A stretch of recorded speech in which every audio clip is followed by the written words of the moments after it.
Dear friends, today I would like to insert into our studies a chapter of anthroposophy that does not need to be presented to the general public in such detail.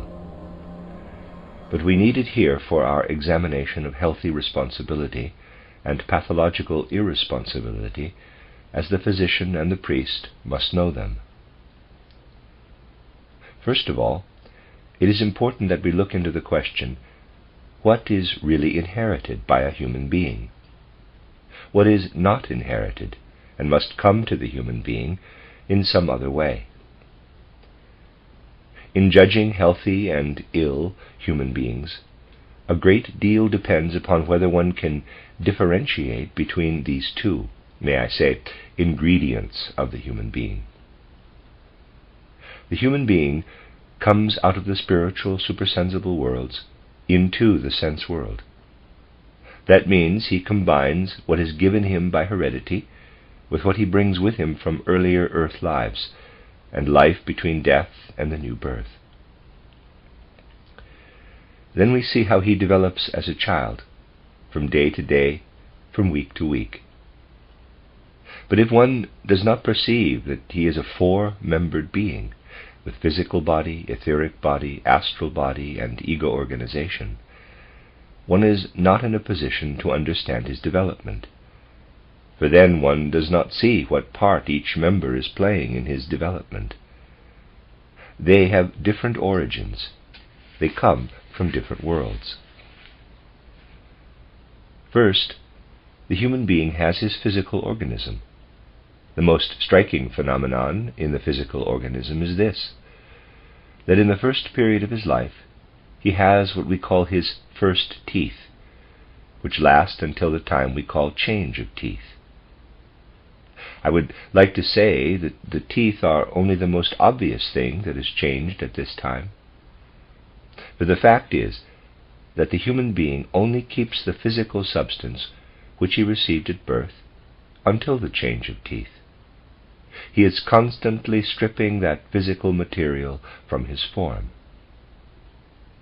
The process is, of course, more complicated than is implied in the brief statement that in the course of every 7 or 8 years man pushes off all his physical substance and replaces it.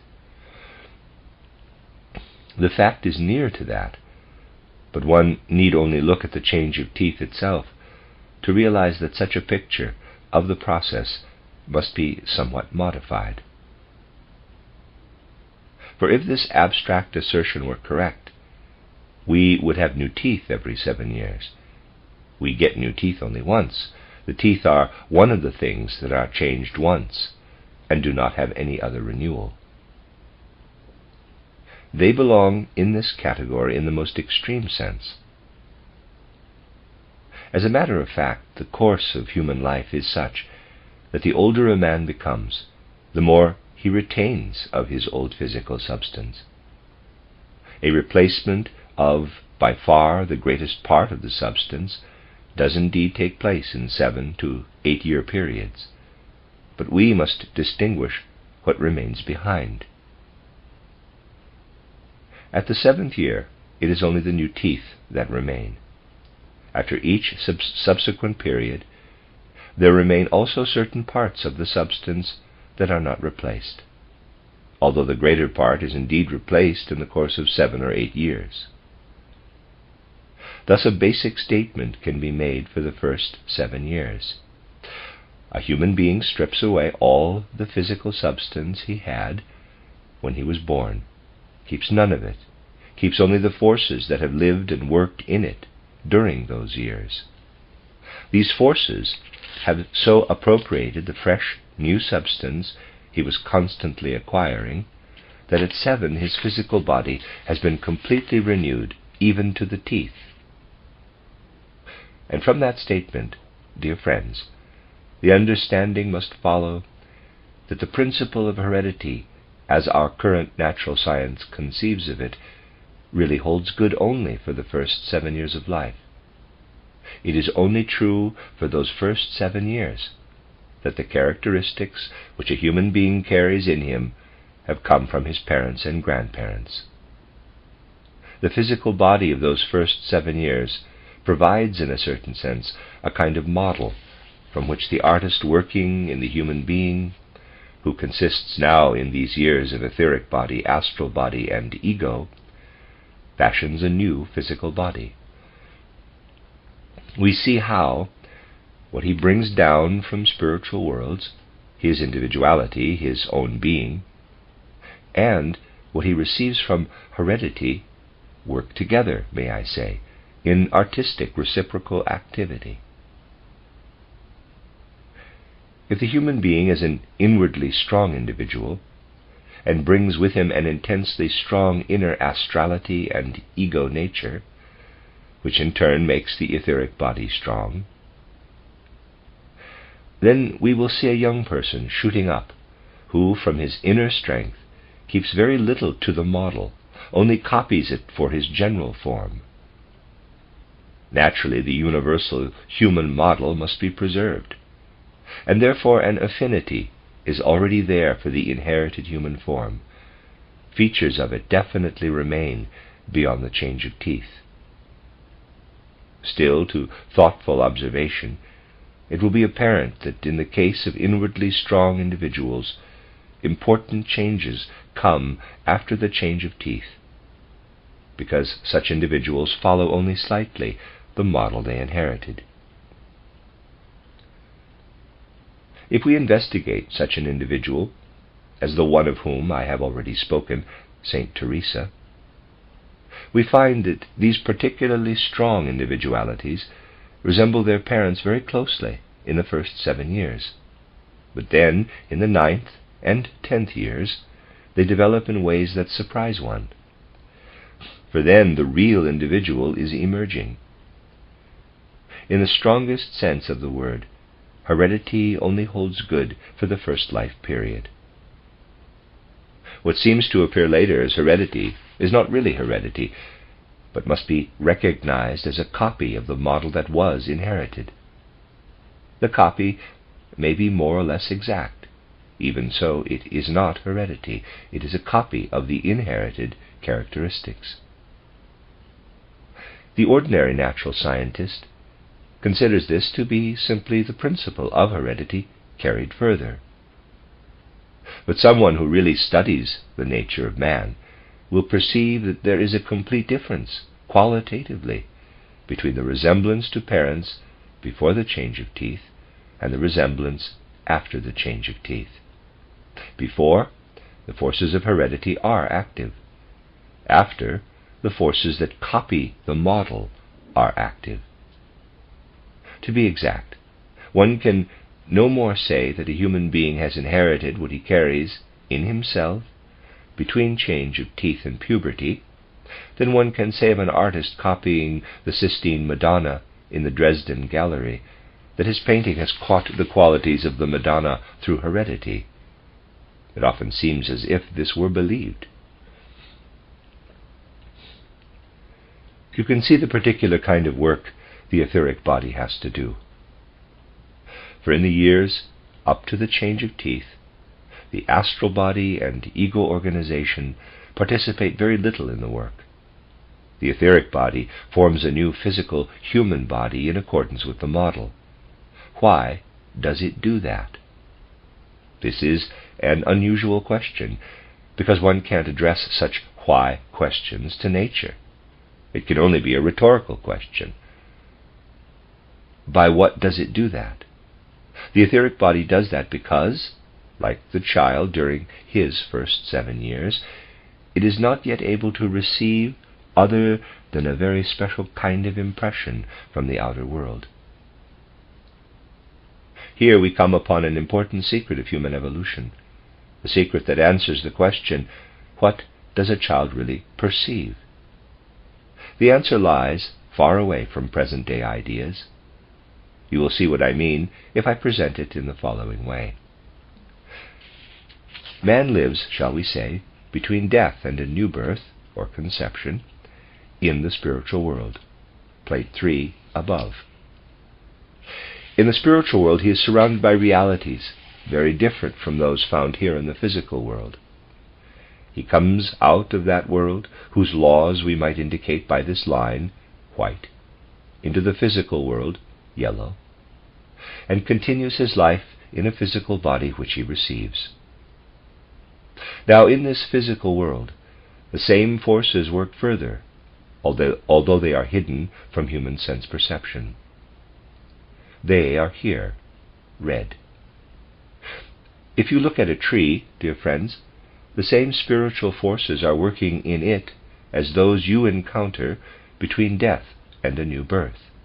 Only they are covered over, veiled by the physical material of the tree. Everywhere in the physical world in which we live, between birth and death, spiritual forces are active behind the sense-perceptible physical entities. We can think of the activities of the spiritual world continuing into this world in which we live between birth and death. Now, it is truly so that in the first 7 years of human life, the child cannot unite his whole being with anything except this spiritual reality in all the colors, all the forms, all warmth, all cold. The child is fully aware, when he enters this physical world, of the continuing spiritual activity. This awareness gradually diminishes up to the change of teeth. A sense impression is quite different to a child than to an adult. This fact is never recognized. To a child, the sense impression is something entirely spiritual. For this reason, as I said in the pedagogical course, if a child sees his father in a fit of anger, he is not conscious of the angry gestures, but of the moral state behind the gestures. It is this that goes over into the child's body. During this time, therefore, the child is working with the forces that build his physical body in accordance with his model, the body that will now be his own. And during this time, he is turned entirely towards spiritual foundations. He works out of spiritual forces. What does that mean? What is really working when spiritual forces are working? Obviously, colors, forms, warmth, cold, roughness, smoothness work upon the sense perceptions. But behind all that, what is the fundamental force that is working? In reality, whatever has something to do with an ego nature. Only invisible spiritual beings make an impression on the child. Beings who have something or other to do with an ego nature. Above all, beings of the spiritual hierarchies higher than man, but also the animal group souls and the group souls of the elemental beings. In reality, all this is working upon the child. And out of these spiritual forces, out of these mighty spiritual dynamics, he forms his second body from the original model. It grows and is finally there as a complete second body when the change of teeth takes place. That is the body that the human being has built for himself since birth, the first body that is his very own, a physical body built out of the spiritual world. Thus you can see, we have in this first life period very special laws working within all that activates the child, in all the awkwardness, all the uncertainty that are in his soul and with which he moves. They come from the fact that constant adjustment is having to be made to the physical world, since the child is still immersed, dreamily, half-consciously, in the other world that surrounds him, the spiritual world. Someday, when medicine will have reached a proper spiritual outlook, one will see in this interplay between the spiritual and physical worlds during the first 7 years of life the true and profound cause of the so-called children's diseases. Then we will have the explanation for a problem which today is solved in the medical books by empty words. just words, formal elucidations that do not lead to any reality. The etheric body has plenty to do in these first 7 years of life. It works quietly and steadily to develop the faculties that it will then possess in the second 7-year period, independent faculties of memory, leaning rather toward the intellect. Whoever has an eye for it can see the greatest transformation in the child's soul life when the first life period goes over into the second. The etheric body is now relieved of the work it had to accomplish, in the full sense of the word, to build the second body. It is relieved, freed. How it is freed, one can only realize if one perceives that at 14 years not only the teeth remain, but still more that had to be renewed, like the teeth in the first life period. This now remains in the physical material substance. What remains frees the etheric body, itself becomes free in the etheric body. Quantitatively it is a small thing, but qualitatively it is something of tremendous importance. It is what now becomes tremendously active as soul attributes, soul characteristics. What the human being saves by not having to create a third set of teeth, and much else that is taken care of by evolution in the same way as the teeth, by this means something of the etheric body is left over, in quotes. What flowed during the first 7 years into the physical development and is now left over from the physical development works now purely in the realm of soul, its nature depending upon the individual human being. With the faculties upon which you call as teacher in school, the faculties you train, the child accomplishes the great change from milk teeth to second teeth and much else. With the forces the child saves, by not having to form a third set of teeth, he begins to develop soul faculties. This takes place in the depths of human nature. These soul forces had been entirely embedded during the first 7 years in the physical development. We have to comprehend the physical development as a soul spiritual activity, just as much as a physical activity. We see a spiritual entity active in the body in the first 7 years of the human being, in the fullest sense of the word. Now, how does that relate to our general human evolution? Well, you see, those forces with which the human soul works in the first 7 years of life are in the cosmos. They are sun forces. It is not only physical etheric rays that stream down from the sun. In those physical etheric sun rays, forces are streaming down from the sun that are identical with the forces by which our etheric body renews our physical body in the first 7 years of life. It is the sun being, Sonnenentitat, that works there. Look at the child, how he works at his second physical body, copying from the model. He is absorbing pure forces from the sunshine. One must understand that, how man stands within the cosmos. And when he has certain etheric forces released at the change of teeth, as I described to you, they then work back upon the astral organization and ego organization. Then man is accessible in his second life period to what could not reach him at all in his first period. He is now accessible to the moon forces.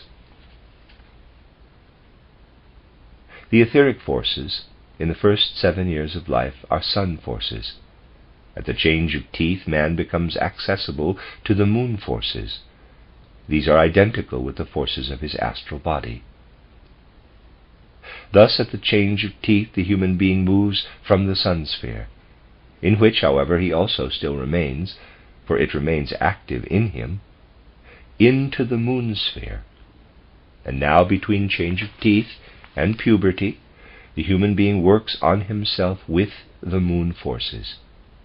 With the moon forces, he now builds his second own body, his third earthly body, in which not so much is replaced as was replaced in the first life period, but even so, a great deal.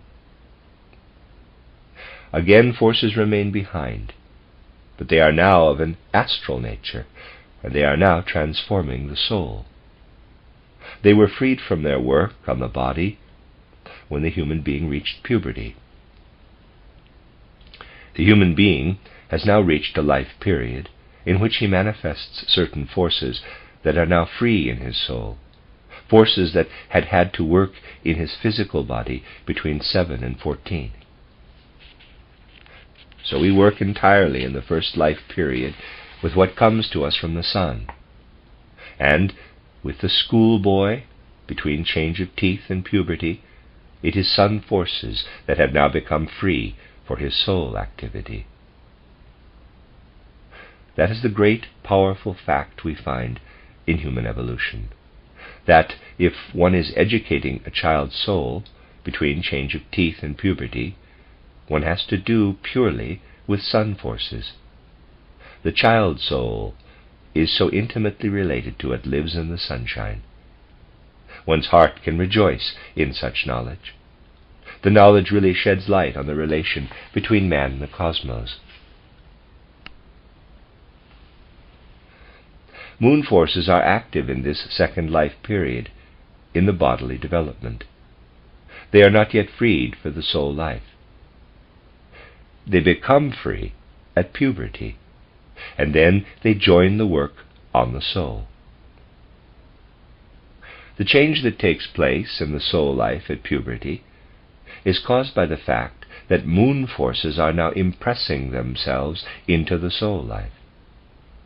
So, what a young person does in all kinds of behavior after the onset of puberty is a working together of sun and moon forces. Thus we see into the depths of human evolution. We will stay clear of speaking of heredity in the crude sense in which natural science speaks of it. We will look in the opposite direction to see what lives in the human activity of the child. It is the sun that lives in all the human activity of the child and in his human thinking. It is the sun that streams to us from the stone, for a stone has no light of its own. It can only reflect the sun's light to us. The natural researcher grants you that fact. But, dear friends, that is the very smallest, the most abstract detail. The child also reflects the sun forces back to us between his 7th and 14 years. Just as we can designate the light reflected from the stone as sunlight streamed back to us, so we can designate what the child does in his second life period as sun. Sun is not merely there where it seems to be concentrated. This physical notion that the sun is only there, plate 3, left, is like the notion of a fellow who looks at the soup in his soup bowl and sees a blob of fat floating on the top of it and thinks that the blob of fat is the soup. Yes, our physical ideas are often very childish. And if one uncovers them and shows them for what they are, then people laugh. One could wish there were the same reaction to much that is happening today in the name of science, for it is pretty laughable. When the fellow takes the blob of fat to be the soup itself, that's the same as when that gold ball up there above us is regarded as the entire sun. In reality, the sun fills the whole world. Now, let us look into the connection between the moon forces and the forces of reproduction. For the forces of reproduction now gradually form the child's own second body that is built up between the 7th and 14th years and is finished when puberty begins. The human being takes in the reproductive forces during this time. This is plainly moon activity. These forces relate entirely to moon activity. They are the result of moon activity. And now the human being reaches the life period in which he must form his own third body, the fourth when counted from an external view. The time from puberty to the beginning of his 20s. The division of time in the later years is no longer so exact as the time between change of teeth and puberty.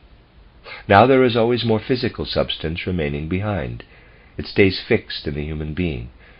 It becomes permanent structure. Gradually there accumulates a great deal of permanent structure in him. The older he becomes, the less material is stripped away from the bones and replaced. Also, in the rest of the organism, certain parts need a longer time to separate off. And one can see a simple fact in connection with the teeth, that once one has got one's second lot of teeth, whether one still has them later depends upon how long they last. Just as with a knife, one only has it as long as it lasts. The knife can't renew itself. Teeth can't renew themselves either, really. Obviously, everything is in flow. There is renewal in the first place, but then it goes over into the state of non-renewal. The teeth maintain their life process at a much slower tempo than the rest of the organism, so far as intensity is concerned. But therefore, in reverse, the tempo is faster, so far as quality is concerned, for they actually become bad before the other parts of the organism, for the reason that the other parts can always renew themselves. If the teeth were subject to the same laws as many other parts of the human organism, there wouldn't have to be any dentists. On the other hand, if the other parts of the organism were subject to the same laws as the teeth, we would all die young in this modern civilization of ours.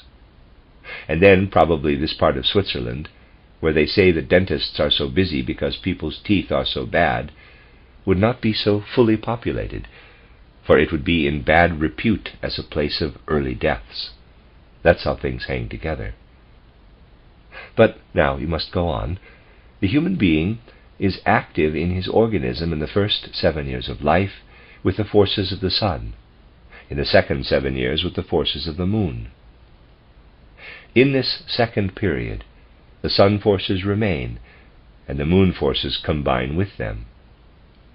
In the third 7-year period, from puberty into the 20s, much more delicate forces are taken in, coming from the other planets.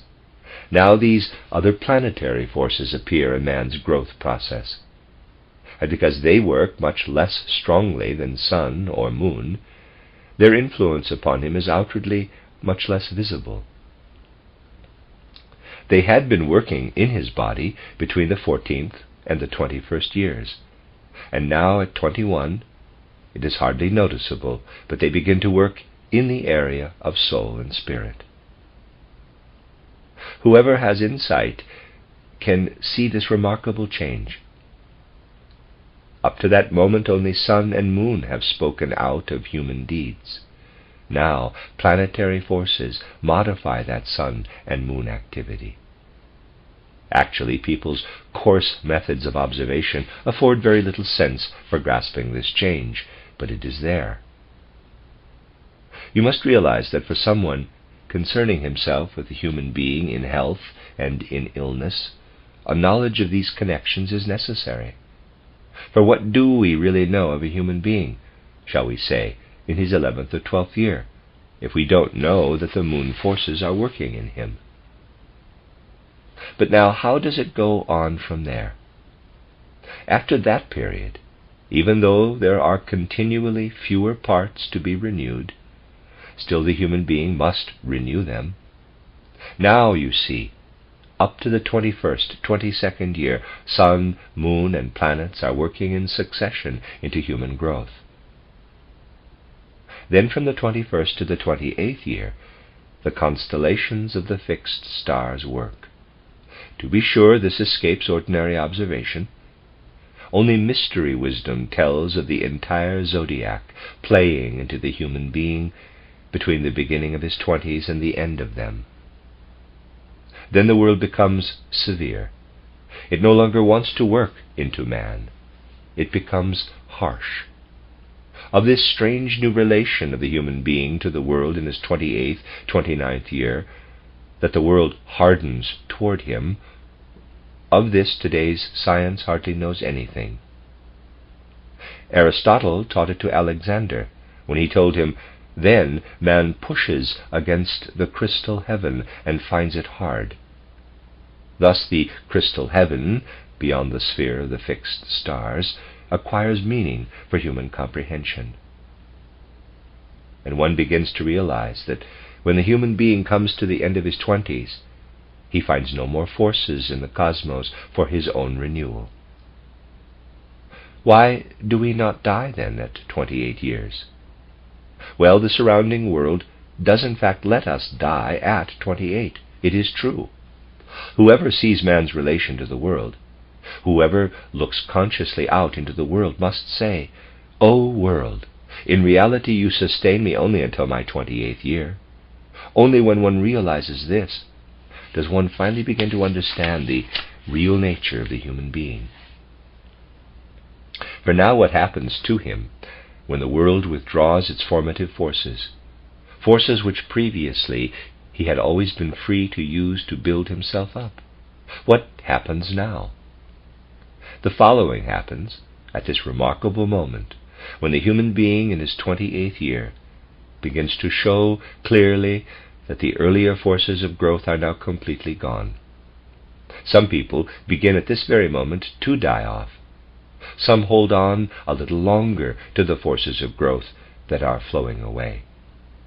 But even Goethe had grown smaller when he measured himself carefully. This was when he began to work again on the second part of Faust. But earlier he had already begun to fade. You see, from that moment, when the world deserts us, we have to manage our renewal ourselves, out of forces we have received up to that moment. Certainly when the parts of our organism that can be renewed are becoming fewer and fewer, we cannot work to give ourselves a new body in the same glorious measure that the child works up to the change of teeth, when he is forming his first very own body from the model. But we have collected many, many forces from sun and moon and stars, which we are carrying within us, and which we need when at 28 we have to begin to renew our physical material body ourselves. This is the moment in earth life when the human being finds that he is now given complete responsibility for his human form. This moment of his life, when he is put entirely on his own, is the point of time toward which he has been striving, and from which he must go on. The moment to which I was pointing yesterday from quite a different aspect. Plate 3, middle. Man strives, if I may so describe it, from childhood, when he is receiving many cosmic forces, strives more and more toward a point lying at the end of his 20s, when he no longer builds his growth out of cosmic forces. Whatever he does after that moment, he does from forces out of his own body. Here, in the middle, is the point at which man stops working with cosmic forces and begins to develop forces out of his own body. Parenthesis, this point is not distinguished so clearly in actual life as it is here in the diagram. Close parenthesis. We often find a premature activity happening in some child from forces out of the child's own body. We become aware of it from certain pathological symptoms the child shows. From the bones, for instance, becoming brittle, and particularly from a child's becoming fat. But the connection between these things is not easily seen. In every moment of his life, man is either striving toward this 28th year point or away from it. You must realize that it is a kind of 0 point a kind of hypomokleon, a 0 point in time when we stand between ourselves and the world. Always in our inner dynamics, we are striving toward it or from it. Whatever is happening in us is a striving toward a 0 or away from a 0, something we do toward or away from nothingness. We are striving toward the point where the world is no longer active, and we are not yet active. Between the two conditions is a kind of 0. There is something in us that is oriented toward nothingness. It is that makes us free beings. That is why we can hold responsibility. It is rooted in the human constitution that we are responsible free beings, because at the moment of transfer from the world to ourselves, we go through a point of 0, just as the beam of a pair of scales goes through a point of 0 from right to left, from left to right, and that point does not follow the laws to which the rest of the scales is subject. You can think, when you have a pair of scales, plate 3, right, here the mechanical laws which you have learnt are in force. Here the mechanical laws are in force. This gives the scales an exact form, either this above and that below, or the opposite. That is the law of scales, the law of leverage. You can carry the scales around. Their relation remains the same everywhere, subject always to those mechanical laws wherever you take them, except at this point. This point is free. You can carry the point around as if it were not connected to a pair of scales. The scales remain unchanged. And so it is when man takes hold of himself in his soul experiences, at that point toward which first he strives, from which afterward he strives away. First the world is active, afterward man himself, and here nothing is active. With the tendency toward and the tendency from, here where a hypomokleon sits, here can live freely that human capacity which is determined neither by nature nor by the world. Here is the point of origin of man's freedom. Here is where responsibility is born. If, therefore, one wants to be able to judge the degree of responsibility in, for instance, a person 35 years old, and I mean professionally, not merely a layman's opinion or that of a dilettante, then one must ask oneself, has too much, perhaps, worked over from this person's abnormal development up to the point at the end of his 20s? Is the point moved more toward youth or more toward age? A person is properly responsible if the point is normal. If, judging the whole man from his external life, one can decide that the point is normal. If it lies too far back toward youth, that is, if the world ceased too soon to give its forces to some person, one may perhaps find that the person suffers easily, even though to a small degree from compulsive ideas, that his soul is becoming rigid, and he cannot be held fully accountable for his deeds. If the point comes late, the question will be whether that person is hindered by his inner nature from developing complete freedom of soul, whether he is too rigid physically, and for that reason cannot be held fully responsible. The physician and the priest are the ones who are really competent to form this judgment in the finest sense of the word.